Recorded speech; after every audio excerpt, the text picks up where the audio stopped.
Salut mec, alors beaucoup de personnes me contactent sur Insta pour avoir la meilleure caméra possible pour un budget de 1000 euros. Avoir la meilleure image possible en 4K, faire du 120 fps en Full HD et avoir du D-Log au minimum. En temps habituel, pour 1000 euros, je te dirais, tu peux avoir le Sony A6300 d'occasion avec style un Zeiss 24 mm, un petit stabilisateur, 3 axes.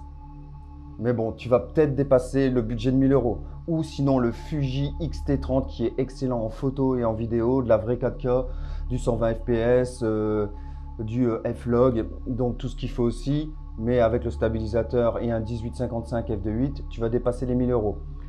Moi, avec tous les tests que je fais sur cette chaîne, je me suis dit qu'est-ce que je choisirais pour 1000 euros.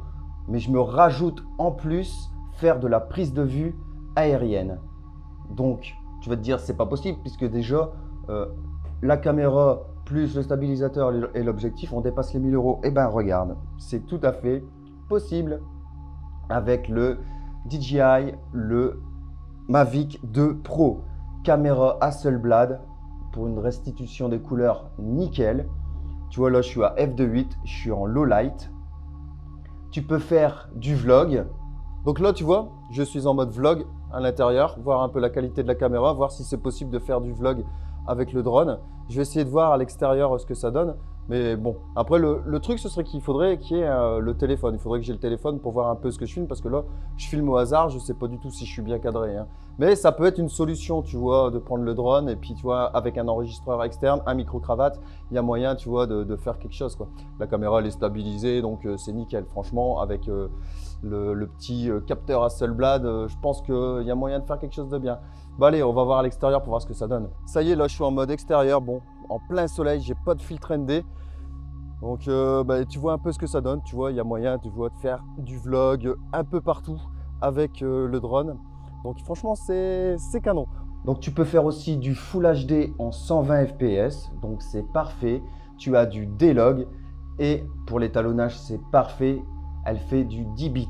Donc, c'est vraiment exceptionnel. Et tu peux faire donc de la prise de vue aérienne. Tu vois, la qualité, elle est nickel. Regarde là en low light, 200 ISO. 400 ISO, 800 ISO, 1600 ISO.